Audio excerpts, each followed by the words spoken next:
would have grown up knowing and hearing about the great Dublin and Kerry rivalry. It was obviously before my time, but you would have seen enough clips of games and videos of games and read books about it, and it's something that was very real for the players involved. And you talk to them now and you see it, and I know they talk about there being a great friendship and a great respect between those teams, but there's also that little bit of bite when you hear them talking about how competitive the rivalry was and how keen they both were to make sure they came out on top. And you'd see that from talking to the likes of Brian Mullins, Gay O'Driscoll, and you're lucky enough to see them around the club quite a bit, and you talk to them about it, and Jimmy's the same, and they kind of laugh and joke about the rivalry with Kerry, but they know they certainly remember the years when they beat them and they didn't beat them, Boy, the devil don't want my devil don't want my soul. Oh no, boy, the devil don't want my devil don't want my soul.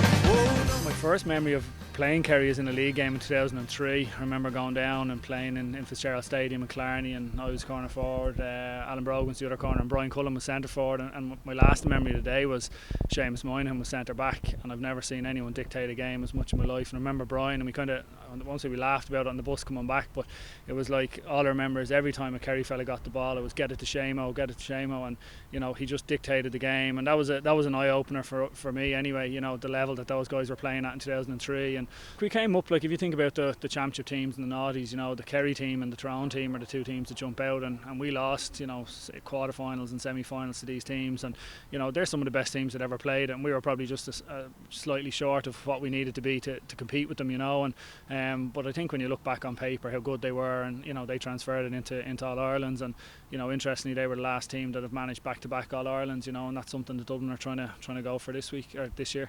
When you're in the dressing room with the likes of Stephen Cluxon, Dennis Bastick, Diarmuid Connolly, Paul Flynn, like these guys are leaders and they're winners, and they won't accept staying still, and they want to keep driving on. And I think that's one of the interesting things that Dublin have definitely learned from that. They're trying to continue to innovate and trying to continue to evolve their game plan and push and not remain the same. And when you continue to do that, you continue to have success. And they've some excellent young players coming through as well, and the competition for places is obvious, and I think that's why they've maintained it. But it comes from a desire and a willingness to do that work. Now I can't tell the difference between right or wrong. My list of mistakes is so goddamn long. Yeah, probably. I'd say 70. Yeah, I'd say 77. I think when you look back and you look through that era and through those couple of years, and you see those great games and the highlights, and I suppose in our age now you kind of look and you see the things like that, the hand pass goals and stuff like that jump out at you straight away. Obviously the differences in the rules and stuff like that, but then the physicality and everything else that goes with it, But they were probably the games that, certainly from looking back on films and DVDs and stuff like that. So they, but my own kind of personal one growing up would have been the trip to Tip in 2001. I would have been 19, 20 going down to both those games, and I remember going, and I would have known a couple of the Dublin guys on the squad. I was coming out of minor, and just I suppose the novelty of Dublin travelling down to Semple Stadium and to Thurles, and two classic games. They're the ones that from a Dublin-Kerry rivalry, they were kind of my ones that I was involved, like that I'd remember. Thankfully I was down early because we were consciously wanting to get down, and we weren't sure my car was going to make it down. There was 5 of us in my car, and we weren't sure it was going to make it or not, so we wanted to give ourselves enough time in case we clapped out on the motorway, So we were down in Tip early, and we were up on the terrace behind the goal, the kind of what turned into the Hill 16 behind the goal down in Semple Stadium, and I just remember the atmosphere, and just I suppose at the time when you're in an atmosphere like that, it's hard to appreciate how good it was. And you've watched the game back since, you see it sometimes on the GA highlights, and you appreciate then how close it was and how tight it was, and obviously Marcel Charles' score was just still replayed, and deservedly so. I actually remember thinking, this is great, there's no way he can score from here. I was looking at it going, he has to go short when he was lining it up, because the feeling was that after he kicked it, if next time it went dead, the ref was probably going to blow the whistle. So it was when you think about the situation he was in and the pressure he was on, like if you look at that in the modern day, is there probably a handful of guys that would even take the shot on, never mind be good enough to do it. There's a way to love, we both know how. There's a way to love, we both know how. There's a way to love, we both know how. Diarmuid's a special footballer, there's no doubt about it.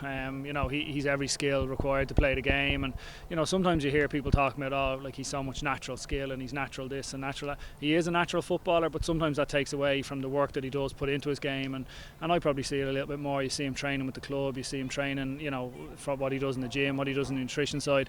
He doesn't get to where he's at by just being a natural footballer. There's natural footballers all over the country who probably don't play inter-county because they're not willing to do what they need to do, and Diarmuid's very aware of that, and he's at the stage now where he's evolved in the last couple of years, where he's taken control of games, and he's not just kind of coming in and out of games, and you're going to get a big performance from him, and you can see how much he's enjoying it as well, and I think that's great to see, and Dublin fans love seeing that, and maybe it's an interesting dynamic of Vincent's. There's probably so many people of so many guys, you talk about Kevin Heffernan, Brian Mullins, Jimmy Keaveney, Gail Driscoll, and I was lucky myself personally. I came out of minor, and Bobby Doyle was involved in some of my underage teams, and Bobby was a great player in that team in the 70s. I came out of minor, and Gail Driscoll and Jimmy Keaveney were involved in the senior team. I played a couple of months in the Inters, and Heffa was actually managing that team at the time, so I've kind of come through, not for long periods, but I've been kind of lucky enough to be associated. And Brian Mullins has done savage work around the club in recent years. He's been the chairman, and you'll still see him down. He's probably shoot up in the background in a minute. He'd be down making sure the pitches and everything's okay here still these days. So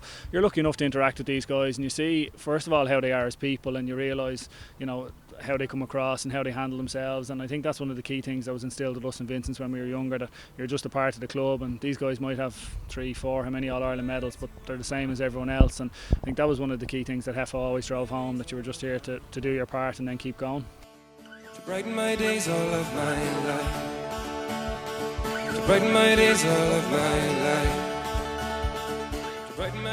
I think it's probably been a date in the calendar that both Dublin and Kerry have looked at from a couple of months out. Neither team will admit it. They'll all, everything's the next game, and in fairness, they have to have that mindset to make sure they both got here. But certainly from a fan's perspective, you would have been very aware of the way the draw went, that if both teams did what they had to do, it would have come to this game. And you think back to the classic game in 2013, the semi-final, and I know last year's All-Ireland was quite different, and the conditions were, probably didn't help it, and we're probably hoping for something maybe in between where it mightn't be as open and free-flowing, but it'd be great to see the two teams really go at it. And I think both of them look like they're going to come in fully fit squads, and it's going to be a situation of who delivers the performance on the day. But Dublin are aware that's what they've done in the previous two meetings isn't going to be good enough. You'd imagine Kerry are going to come with a better performance tactically and from an individual perspective, and Dublin will know that they're going to have to up their game, and I think they've tried to do that. We've seen innovations. You've seen Kieran Kilkenny go into the half back line. They've been able to move it around. I think their movement up front, the width they've been getting up front has been excellent, and I think Dublin are going to try and push the pace again on Sunday and see if Kerry can stick with it. Devil, oh, I'm my devil, oh, I'm my soul. Oh no, boy, the devil, oh, I'm my devil, oh, I'm my soul. Oh no, boy, devil, oh, I'm my devil, oh, I'm my soul. Oh no, boy, devil, oh, I'm my devil, oh, I'm my soul. Oh no, boy, devil, oh,